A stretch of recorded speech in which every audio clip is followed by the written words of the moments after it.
নমস্কার, আমি শৈলী। আপনারা দেখছেন শৈলী রান্নাঘর। আজকে বানাবো কাঁচা আমের আমসত্ত্ব দিয়ে চপ।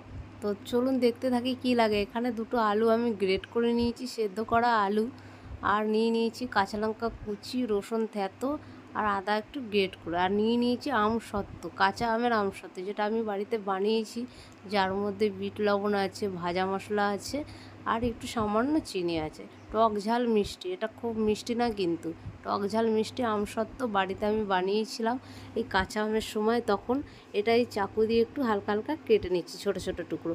একবার এই আমসত্ত্বের চপ যদি আপনারা খেয়ে থাকেন বা না খেয়ে থাকেন, যদি না খেয়ে থাকেন তো অবশ্যই বাড়িতে ট্রাই করবেন এই আমসত্ত্ব, বা এমনি আম থাকলেও হবে, কাঁচা আম, তার মধ্যে টক মিষ্টি দিয়ে বানাতে পারেন চপটা।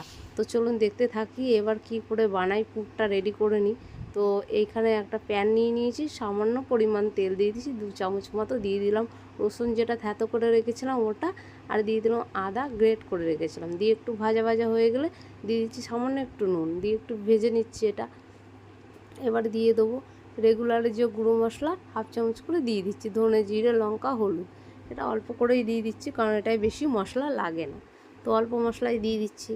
তো বাড়িতে একবার বানিয়ে অবশ্যই এরকমভাবে আমের চপ ট্রাই করবেন। দিয়ে দিচ্ছি কাঁচা লঙ্কা কুচি। তো ভাবলাম বাড়িতে তো অনেকবার খেয়েছি, ভাবলাম আপনাদের সাথে শেয়ার করি, এই আমের চপ এই বৃষ্টির দিনে খুব ভালো লাগবে। এবার যে গ্রেট করা আলুটা ছিল সেটাই দিয়ে দিচ্ছি, দিয়ে ভালো করে নাড়িয়ে চাড়িয়ে নিচ্ছি একটু মিক্স আপ করে। এটা বানাতে বেশি দেরি লাগে না, ঝট করেই হয়ে যায়, আপনার কোনো অসুবিধা নেই। এই বৃষ্টির দিনে মজার মতো চপ, মানে আমের চপ এত সুন্দর টেস্টি হয় না খেতে। দিয়ে দিচ্ছি স্বাদ মতো বিট লবণ, যেহেতু আগে একটু দিয়েছিলাম, তো দিয়ে দিলাম আমচুর পাউডার। আগে আগে সাদা নুন দিয়েছিলাম, এবার বিট নুনটা পরিমাণ মতো বুঝে আপনারা দিয়ে দেবেন। দিয়ে একটু ভালো করে নাড়িয়ে চাড়িয়ে নিচ্ছি। এবার দিয়ে দেবো একটু গরম মশলা। তো আপনারা অবশ্যই একটু গরম মশলা দিয়ে দেবেন, তাতে টেস্টটা খুব ভালো আসে।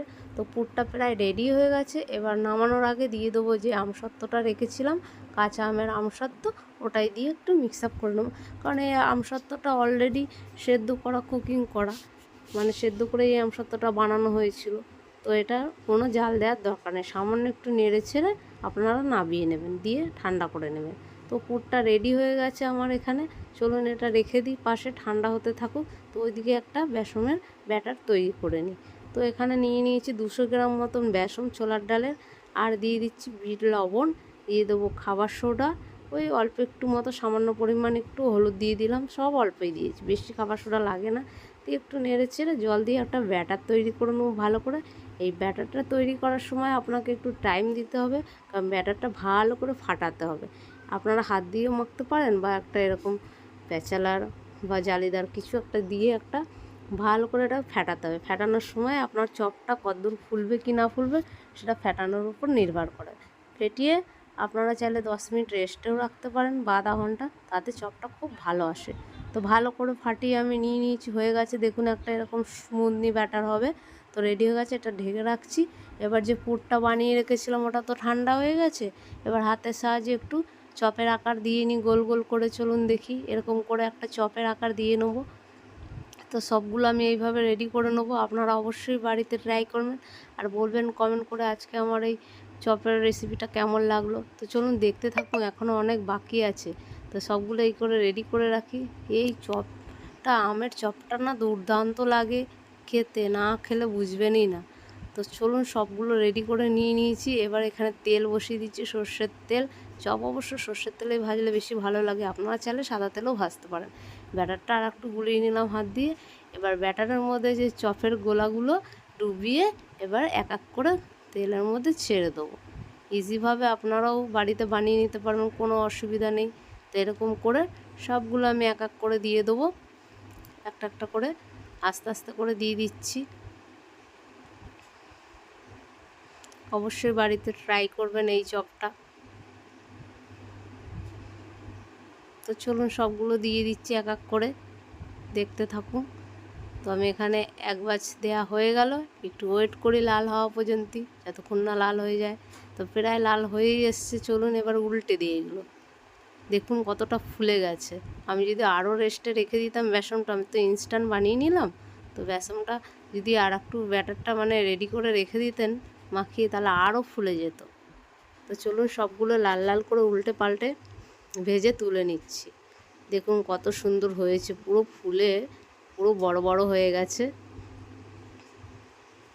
অনেক রকমের তো চপ খেয়েছেন, একবার এই আমসত্ত্বের চপ বানিয়ে খাবেন বাড়িতে, যা টেস্টি লাগে না, আর আলুর চপ খেতে ইচ্ছা করবে না। তো চলুন প্রথম ব্যাচ ভাজা হয়ে গেছে, দেখুন কত সুন্দর হয়েছে। তো সেকেন্ড যে কটা বাকি আছে আর সে কটা একটু ভেজে নিচ্ছি। চলুন, তো সেম প্রসেসেই আবার বেসনে চুবিয়ে আলুটা পুরটা এরকম করে দিয়ে দেবো। চলুন, দুটো আলু তো আমার অনেকগুলো চপ হয়ে গেছে, প্রায় 10-12টা চপ হয়েই গেছে। তো এক পিঠ ভাজা হয়ে গেছে আর এক পিঠ ভেজে নিচ্ছি। দেখুন সেকেন্ড ব্যাচেরগুলো আরও বেশি করে ফুলে গেছে, খুব সুন্দর। কমেন্ট করে জানাবেন আজকের এই চপের রেসিপিটা কেমন লাগলো। ভালো লাগলে একটা লাইক করে দেবেন আর বলবেন কেমন হয়েছে অবশ্যই। তো একটা প্লেটে একটা সাদা পেপার দিয়ে তার মধ্যে চপগুলো তুলে নিলাম। এবার হয়ে গেছে, গরম গরম সার্ভ করুন মুড়ির সাথে বা শুধু এমনি যার সাথে ইচ্ছা খেতে পারেন। খুব ভালো লাগবে আজকের এই চপের রেসিপিটা। তো আজকের মতো টাটা, আসছি অন্য দিন অন্য ভিডিও নিয়ে রান্নার।